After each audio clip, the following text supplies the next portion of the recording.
Before we get into today's video, just a quick reminder that the best way to support the channel is to subscribe if you haven't already, like the video, and leave a comment letting me know your thoughts on the upcoming topic. You can also catch me over on Twitch, streaming every Tuesday, Thursday, and Friday at 9 a.m. to 2 p.m. Eastern Standard Time, Wednesdays at 5 p.m. to 12 a.m., and Saturdays for my weekly 2 p.m. to 12 a.m. mega stream. Now, on to today's video. Hello there, welcome back to the Codex. So today we're going to be talking about what is perhaps my favorite weapon of the 13 new Coda weapons, which is the Coda Bassocyst.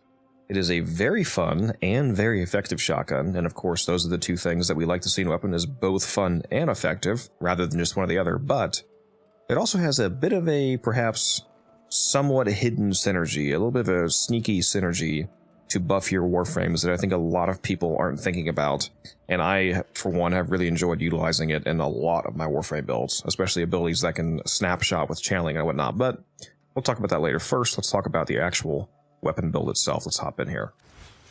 So, the stats that you're seeing here, first of all, just as a disclaimer, the reason why the fire rate has these two different numbers is because both the fire rate that you're seeing and the crit multiplier that you're seeing are affected by my companion, because I'm using a pretty normal Panzer build, which gives me both Tenacious Bond for the extra 1.2x crit multiplier and Reinforced Bond for the 60% fire rate.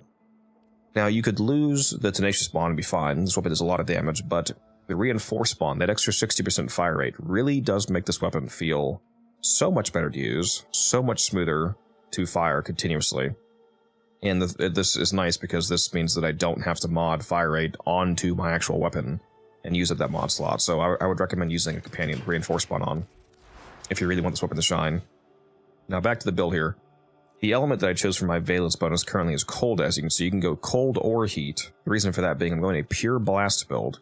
So I just want absolute max blast weighting to get those shots off, those blast procs off rather, as much as possible. Now it is worth noting that currently with this 96% status chance in this combination of damage, I currently have a 95.5% probability of blast going off, and that's per multi-shot. So that's really good, but you can actually get that higher if, instead of Chilling Grasp, you use Frigid Blast, which is the dual stat cold mod. Then it goes up to a 119% probability, and the blast procs will actually do the same damage, because for those of you that aren't aware, blast proc damage is actually not tied to modded blasted damage. That scales with things like base damage and crits and bane multipliers and headshots and all that kind of stuff, but it's not actually affected by your total modded blast damage. So this is better, this build is actually better if all you care about is the proc damage, but I like having that kind of beefier upfront initial hit damage to one-shot very easily most of the enemies that you're hitting.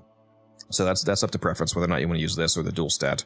The rest of it's pretty normal, what you would expect for a hybrid crit, blast elementalist build here. Of course, we're using elementalist for the 1.9x multiplier to blast, and the 60% magazine capacity is also really nice, because of course that just means you have to reload less. Speaking of reload, we're using Shock and Vendetta, which is 180% extra multi-shot, which is super nice, especially for a blast proc build. And the extra 75% reload speed is very welcome, because it has a 2.5 second reload time, which is a little bit on the lengthy side, so cutting that down is fantastic for me. Now, unfortunately, since it only has 18% base crit chance, even with critical deceleration, we're still only hitting 54%, so we're only critting about half the time, which means this weapon really likes being used on Arcane Avenger setups, which will take it up to 99% crit chance. So if you want to try that out, you'll have a great time hitting those consistent, very powerful crits. But even when you don't crit, the blast proc damage from this amount of base damage with Elementalist is very good, and it's going to go off so often with 95.5% chance per shot in this huge amount of multi-shot from Galvanized Hell stacked with Vendetta. Of course, use Galvanized Acceleration, because this is nearly doubling the length of how far the shot can travel before it dissipates, so this is essentially a mandatory Exilus. Definitely use this. And do not forget about the unique trait that this weapon has. It says, alternate fire swarms enemies with mites, inflicting them with impact and magnetic stats effects. That's guaranteed, by the way. And they stack up as well. If the targeted enemy is open to mercy kills, perform a ranged finisher instead, so you actually teleport to the target and initiate a instant mercy kill, which is super cool. And it says, perform a mercy kill to gain plus 100% damage and plus 100% multi-shot, and that buff lasts for 20 seconds. So even the stats you see here it's made even higher by this extra damage next to multi-shot. And of course, the extra multi-shot means even more status, and the extra base damage is very welcome because this weapon, I'm pretty sure, based off the damage numbers that I'm seeing, actually has multiplicative scaling with Galvanized Savvy, which does make sense because it's a projectile weapon like the Plasmor, for example. So I'm not surprised that it has multiplicative scaling, which is the reason why I'm using both Savvy and Point Blank, because Point Blank, in that case, is actually the only base damage mod, and then Savvy is multiplicative on top of that, so it's a lot of base damage across all of these multi-shots, so it's very, very effective. Now let's hop into a mission and showcase just how good this is. Alright, so here we are in the mission. I'm not using any sort of Warframe buff, by the way. I do have Roar on, but I'm not using it right now. So this is only the performance you see with the weapon, and of course using a Panzer, which is, I think, the companion that most people are using these days. So it's indicative of normal performance. Now just make sure that since we're using Shock and Vendetta, that you occasionally get those kills within 5 meters to trigger that, because that's the condition to activate it for 15 seconds, is the killing somebody within 15 meters of you, or 5 meters of you rather, which is very easy to do. It is a shotgun after all. But as you can see, with all the buffs stacked up, especially when you get a group of guys together, those blast procs really do some work. Yeah, that just killed 3, 4, 5 guys there with one shot, because those overlapping detonations, very, very effective. Even when you don't crit, like I said, it still does a lot of damage, but especially when you do, like right there, I think I just saw like a 1.1 million.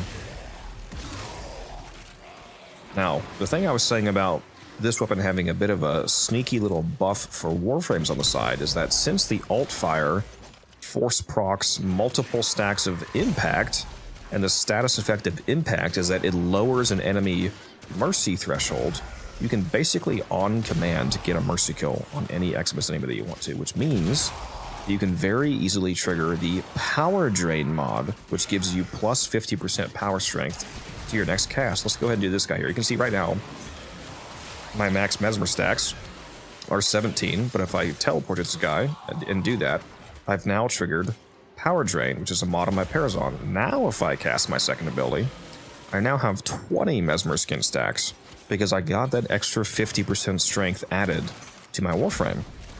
Now, of course, it's not super exciting doing that for Mesmer, but if you do that on a frame that uses a channeled ability, like for example, you know, with Gloom, or you're playing as Gyre using her Rotor Swell with the Augment, or any frame you can think of that has an ability that you turn it on and it consumes energy per second to stay on, those abilities can do what's called snapshotting, where they maintain the strength you had when you cast them. So if you get that power drain buff before you cast those abilities, they keep that extra 50% strength the entire time, which is a very nice buff to get effectively for free.